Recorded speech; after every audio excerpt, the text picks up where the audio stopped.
നമ്മുടെ കേരളത്തോട് കേന്ദ്ര സർക്കാർ കാണിക്കുന്ന അവഗണനയെക്കുറിച്ച് വളരെ ഗൗരവമായ ചില കാര്യങ്ങളാണ് കഴിഞ്ഞ ദിവസം ഡൽഹിയിലെ പാർലമെന്റിൽ നടന്നത്.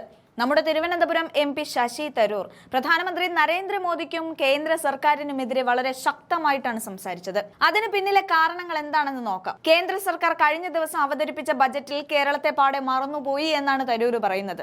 ഇതൊരു അദൃശ്യമായ ബജറ്റാണ് എന്നാണ് അദ്ദേഹം വിശേഷിപ്പിച്ചത്. അതായത് ഇന്ത്യ മുഴുവൻ വികസിക്കുന്നു എന്ന് സർക്കാർ പറയുമ്പോഴും ആ വികസനത്തിന്റെ ഭൂപടത്തിൽ കേരളത്തിന്റെ പേരില്ലാത്ത അവസ്ഥ. ഏറ്റവും പ്രധാനപ്പെട്ട വിഷയം ഒരു എയിംസ് ആശുപത്രിയുടെ കാര്യമാണ്. വലിയ സൗകര്യങ്ങളുള്ള ഈ ആശുപത്രി കേരളത്തിന് വേണമെന്ന് നമ്മൾ ചോദിക്കാൻ തുടങ്ങിയിട്ട് 12 വർഷമായി. രാജ്യത്തിന്റെ പല ഭാഗത്തും ഇത്തരം 22 ആശുപത്രികൾ കേന്ദ്രം തുടങ്ങിക്കഴിഞ്ഞു. പക്ഷേ കേരളത്തിന്റെ കാര്യം വരുമ്പോൾ കേന്ദ്രം മിണ്ടുന്നില്ല. ഇത് നമ്മളോട് കാണിക്കുന്ന വലിയൊരു നീതികേടാണെന്നും വെറും രാഷ്ട്രീയ പകപോക്കലാണ് എന്നും തരൂർ സഭയിൽ തുറന്നടിച്ചു. മറ്റൊരു പ്രധാനപ്പെട്ട കാര്യം പാവപ്പെട്ടവരുടെ ചികിത്സയെക്കുറിച്ചാണ്. ലോകത്തിന് മുന്നിൽ ഇന്ത്യ വലിയ സമ്പന്ന രാജ്യമാണെന്ന് മോദി സർക്കാർ പറയുമ്പോഴും ഇവിടെ സാധാരണക്കാരായ രോഗികൾക്ക് വേണ്ടത്ര ചികിത്സാ സഹായം കിട്ടുന്നില്ല. നമ്മുടെ ആരോഗ്യ മേഖലയെ സഹായിക്കാൻ കേന്ദ്രം മടിക്കുന്നത് എന്തിനാണെന്നും അദ്ദേഹം ചോദിച്ചു പോവുകയാണ്. റെയിൽവേയുടെ കാര്യത്തിലും കേരളം വലിയ തോതിൽ തഴയപ്പെടുകയാണ്. വടക്കേ ഇന്ത്യയിലെ സംസ്ഥാനങ്ങൾക്ക് വലിയ പദ്ധതികൾ നൽകുമ്പോൾ രാജ്യത്തിന് ഏറ്റവും കൂടുതൽ പണം നേടിത്തരുന്ന കേരളത്തെ കേന്ദ്രം പുറമ്പോക്കായി കാണുകയാണെന്ന് അദ്ദേഹം കുറ്റപ്പെടുത്തി. സ്പീക്കർ തടയാൻ നോക്കിയിട്ടും കേരളത്തിലെ ജനങ്ങളുടെ വിഷമങ്ങൾ സഭയിൽ മുഴങ്ങി കേൾക്കണമെന്ന വാശിയോടെയാണ് തരൂർ സംസാരിച്ചത്. ചുരുക്കത്തിൽ കേരളത്തോടുള്ള ഈ വിവേചനം അവസാനിപ്പിക്കണമെന്നും നമ്മളെ അവഗണിച്ചുകൊണ്ട് മുന്നോട്ട് പോകാമെന്ന് കേന്ദ്രം കരുതേണ്ട എന്നുമാണ് തരൂർ നൽകിയ മുന്നറിയിപ്പ്. നമ്മുടെ അവകാശങ്ങൾക്കായി ഡൽഹിയിൽ ഉയരുന്ന ഈ ശബ്ദം വരും ദിവസങ്ങളിൽ കൂടുതൽ ശക്തമാകുമെന്നത് ഉറപ്പാണ്. Shashi Tharoor ji. Thank you very much, Mr. Chairman. May I have your permission to speak seated? I am afraid I have a fracture on my foot. You are permitted, sir. Thank you, sir. Thank you for granting me the honor of voicing on behalf of the Indian National Congress my perspective on the union budget presented by the Honourable Finance Minister, whom I'm glad to see in the chamber. Last year, when I was standing in this very place, I had remarked that the 2025 finance bill reminded me of the garage mechanic who said, "I couldn't fix your brakes, so I made the horn louder." Looking at the budget this year, I'm saddened to observe that though the horn has been muted, that there hasn't been enough movement. For this budget too appears to be a squandered opportunity, equivalent to rearranging the airbags on a crashing car while assuring the passengers that the chassis is sturdy and they will feel better afterwards. This budget is praised for prudence, but prudence without vision or fairness is hollow. It ignores unemployment, it ignores rising living costs, and it ignores inequality, offering little to address the real struggles and aspirations of the Aam Aadmi. The government speaks endlessly of welfare, but its spending tells a very different story.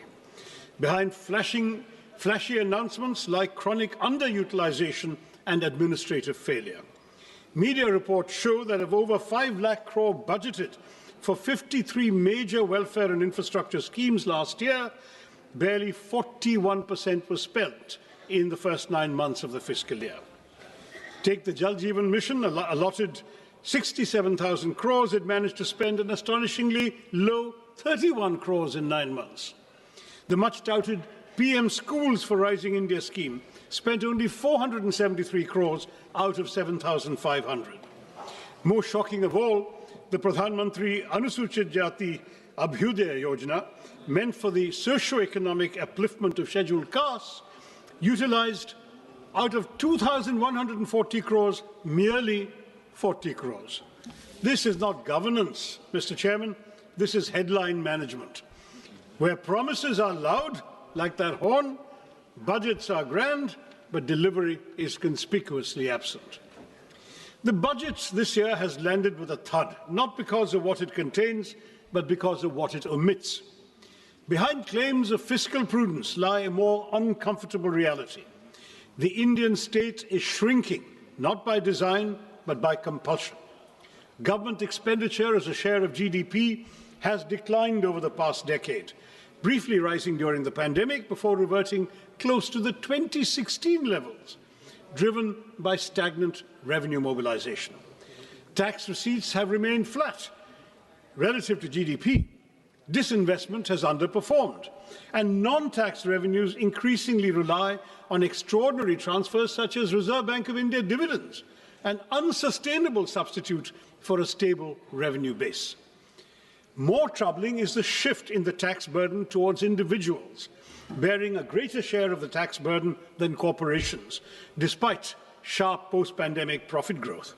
To elaborate further, in fiscal year 2017, corporate taxes were 3.2% of GDP, personal income tax was 2.3% of GDP. In fiscal year 27, that is 10 years later, they are projected to be 3.1% for corporates and 3.7% for personal income tax of individuals. So your revenue is coming disproportionately from the individual taxpayers. Fiscal consolidation since COVID has been achieved largely through expenditure compression, presenting necessity as virtue and compulsion as choice. Within these constraints, the government has relied on low-cost measures such as tax simplification and targeted incentives, but the budget offers no credible medium-term framework linking spending to employment and productivity. Capital expenditure is emphasized, yet weak demand, stagnant wages, high youth unemployment, compressed welfare spending, and inadequate devolution to states all persist, leaving India fiscally disciplined but developmentally constrained, without the revenue capacity or strategic clarity to deliver real economic security for the Aam Aadmi. This is why, Mr. Chairman, this is what I call an underwhelming budget.